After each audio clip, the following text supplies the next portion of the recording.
Cadre, good morning. Hello. Happy Thursday. Happy Caregiver Day on Cadre.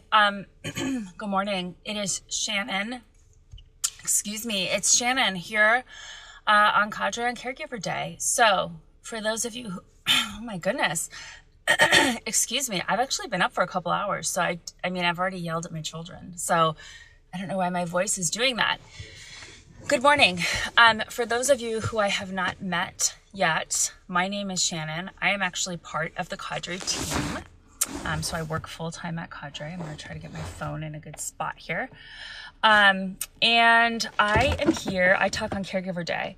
So I'm a peer. I am not a professional. I'm not a mental health professional. I'm a human with lived experiences. Again, I am a caregiver for a child with autism who's 15. He has ADHD, autism, and anxiety. My neurotypical son also has anxiety. He's 17, just turned 17. I myself have anxiety. I have CPTSD. So we have a lot of things we live with.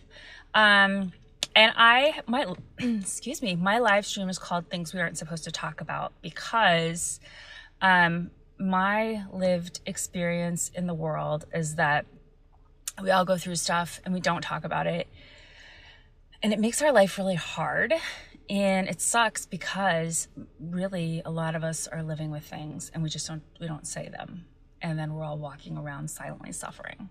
So my live stream is here to do that. And so today you're going to get one that might feel dark.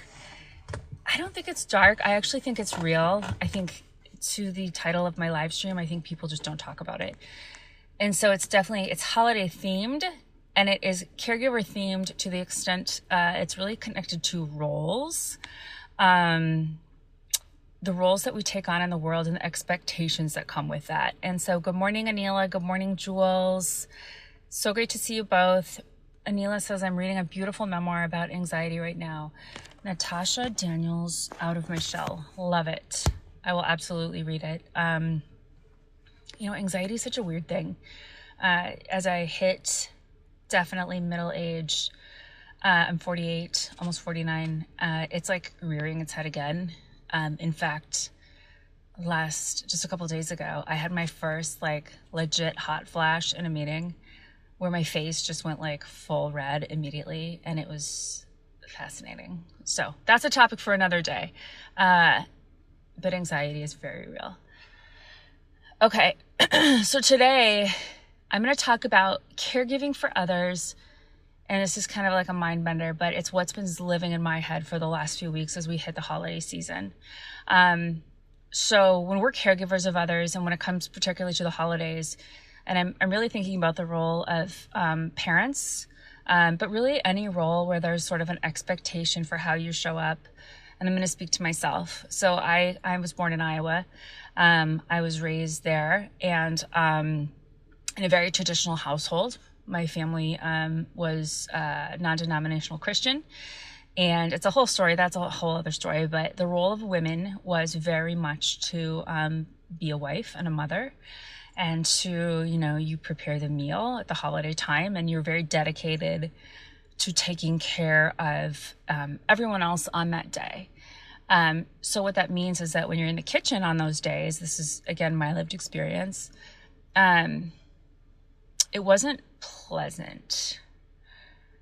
Again, this is just the manifestation of it in my experience. So I just want to say that. But what I witnessed was a woman's job was to serve others, right? And so that meant you cooked the meal and you served everything and you were last. And maybe you didn't even sit down, or maybe you sat down maybe you sat down once the meal was on the table. And then, there was a thank you, and there was an acknowledgement of let's thank mom for this beautiful meal that's here. And that was it. And then when the meal was over, all the dishes went to the kitchen, and then everyone walked away, and then mom did the dishes for 2 hours. So that's what I was raised with. So that was sort of the role of the caregiver in my family. The caregiver at the holidays was that. So that's not who I am. So as a human being, I am not a good cook. I never learned how to cook. I don't enjoy cooking. Cooking is really stressful for me. I don't know how to make a turkey. Okay, I'm gonna raise my hand. I'm gonna raise my hand right now and say this at 48 years old. I've never made a turkey. I don't know how to make a turkey. The idea of making a turkey frightens me. I have tried to, in my attempt to normalize my role as a caregiver on a holiday, I have tried before to arrange myself in such a way to be the right kind of caregiver on a holiday for my family and my kids. That's not who I am. And so I bring this up because as we enter into this season, for those of us who are caregivers, and I'm going to take it back to those of us, again, if we have neurodiverse kids, if we have kids who aren't neurodiverse, but we have relationships that don't look normal, if we have things about ourselves that don't fit how it's supposed to be, I'm saying it for myself and I'm saying it for you to say, like, that's okay. It's okay if you don't fit. And I think I'll speak again for myself. I think that gets even harder at this time of year because the cultural norms are really shoved in our faces, both by culture, Hallmark movies, hello, you know, and every single thing that's on TV represents normatives and norms that are put on us. And the truth is that is one way to be. And that's actually also a beautiful way to be. And it's one way to be. And so I just want to have you all know that there is a space where you can be whatever way you are as a caregiver. If someone in your family shows up differently, if you show up differently, like, this is a space for you to know that there's 1,000 ways to show up as a caregiver, as a person cooking in a kitchen who's not cooking a turkey. My kids I'm divorced. My kids will be with their dad on Thanksgiving, and I'm going to go spend time with my boyfriend's family.